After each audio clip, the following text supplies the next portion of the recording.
अब डिवीजन पर बात कर लेते हैं थोड़ी सी। सीकर तो बहुत बुरी तरह से एग्रेसिव है। बांसवाड़ा में भी मैं ये तो नहीं कहूँगा कि चिंगारी धधक रही है, लेकिन मैं ये ज़रूर कहूँगा कि चिंगारी है। अगर किसी ने उसको हवा दे दी तो वो आग भी नज़र आएगी। कल्चरली बांसवाड़ा संभाग जो बनाया गया था वो कल्चर के सारे पैमानों पर फिट बैठता है, एक्सेसिबिलिटी के हिसाब से भी फिट बैठता है। अच्छा, दूसरा आपने जब खुद कहा कि हम कुछ छूट लेकर चलते हैं, तो वित्तीय आधार की छूट तो आदिवासी इलाकों को वैसे ही मिल जानी चाहिए, मेरे ख्याल से आपने दी भी होगी। आपने तीनों ही संभाग खत्म कर दिए। इस पे मेरा ये फंडामेंटल पॉइंट ये था कि मैं खुद डिवीजन कमिश्नर रहा हूँ, और डिवीजन कमिश्नर भी उस डिवीज़न का रहा हूँ जो इंडिया का सबसे बड़ा डिवीज़न है। 6 ज़िलों का मैं कमिश्नर जोधपुर रहा हूँ। अगर मैं ईमानदारी से बात कहूँ तो आज की तारीख में most of the division commissioner underworked है। मैं जिस ऑफिस में बैठता था जोधपुर में, कलेक्टर और कमिश्नर के ऑफिस आसपास थे। कलेक्टर के जहाँ 100 विजिटर होंगे, कमिश्नर के 5 भी नहीं होते हैं, नंबर 1। नंबर 2, मैंने रिकमेंड क्या किया? मैंने रिकमेंड ये किया कि सारे डिवीजन स्क्रैप मत करो, जो 7 हैं उनको स्ट्रेंथन करके और उनको फंक्शनल डिवीजन बनाओ। जैसे जोधपुर कमिश्नर शुड ऑल्सो भी डेजर्ट डेवलपमेंट कमिश्नर, जो पहले होता था।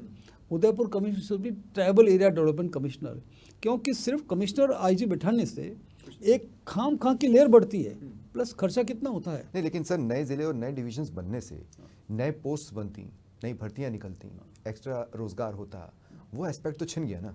देखिए साहब, ये जो रोजगार वाला एंगल है कि हम कितनों को गवर्नमेंट जॉब दे पाएंगे, सिर्फ नए ज़िले और नए डिवीज़न बनाने से ही नौकरियां क्रिएट होगी। तो ये इस पे ज़रा आर्थिक दृष्टि से भी सोचने की ज़रूरत है कि क्या गवर्नमेंट कितनी जॉब दे पाती है। आफ्टर ऑल देखिए, आज भी अगर हम किसी संख्या लेंगे तो government servant total labour force का कहीं भी 1 से लेकर 3% ज़्यादा नहीं है, मिनिस्कुल है। आफ्टर ऑल लेबर फोर्स हमारी राजस्थान की, गवर्नमेंट सर्वेंट हमारे राजस्थान में 7 लाख है, मगर हमारे लेबर तो 2.5-3 करोड़ हैं। कहाँ 2 करोड़, कहाँ 3, और हर तरह के ब्लू कॉलर व्हाइट कॉलर भी ले लें तो। लेकिन जिले या संभाग से एक झटके में खर्चा नहीं होना था। अगर एक जिला बनाने में मान लीजिए 500 से 1500 करोड़ का खर्चा आता है, तो वो ये नहीं है कि एक साथ ही करना है, वो तो लेयर्ड है। मैंने वित्त विभाग से राय ली थी, वित्त विभाग ने बताया था कि एवरेज 500 से 1500 करोड़, तो मतलब एवरेज 1000 करोड़ आता है। अब इसमें आस्पेक्ट दूसरा ये कि आपने कोई जिला बना दिया, मैं फिर दूदू का नाम लेना चाहूँगा।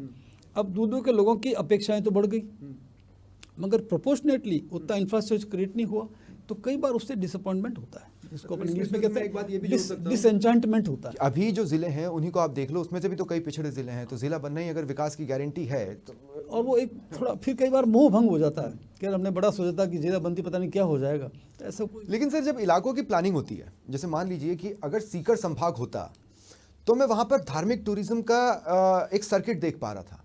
आप समझिएगा मेरी बात को, मैं क्या कहना चाह रहा हूँ। अगर मैं बांसवाड़ा अगर संभाग होता तो मैं वहाँ पर एक ट्राइबल टूरिज्म का एक सर्किट देख पा रहा था। जैसे सीकर में आप खाटू श्याम जी से जीण माता जा सकते हैं, फिर हवेलियाँ हैं, आप वहाँ जा सकते हैं, उसका एक सर्किट बनाया जा सकता था संभाग के भीतर।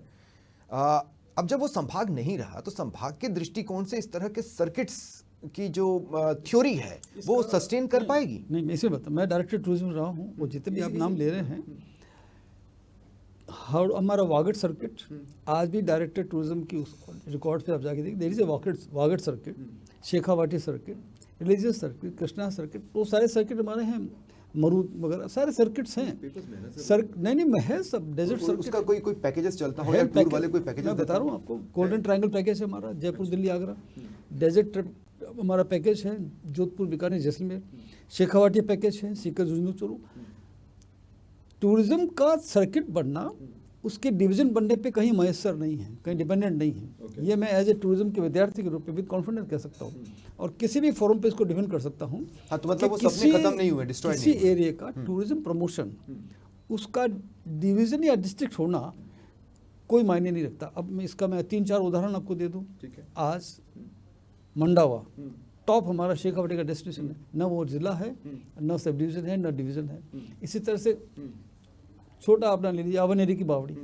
तो अब ये ऐसे उदाहरण हमारे पास कई हैं जिसमें नॉन डिस्ट्रिक्ट नॉन डिवीज़न भी बहुत हॉट टूरिस्ट स्पॉट्स हैं, क्योंकि उसमें टूरिज्म का जो अट्रैक्शन है। अब रणकपुर है, वो तो तहसील भी नहीं है, but Ranakpur is a big draw.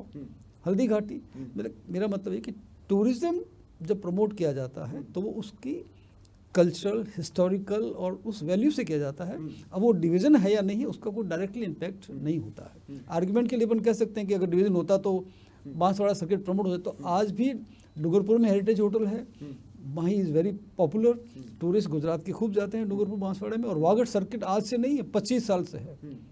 हम डायरेक्टर टूरिज्म थे 91 में, तब से वागड़ सर्किट है, शेखावाटी सर्किट है, चंबल सर्किट है, डांग सर्किट है। सर्किट की कोई कमी नहीं। और सर्किट कभी भी डिपेंडेंट नहीं रहेगा कि वो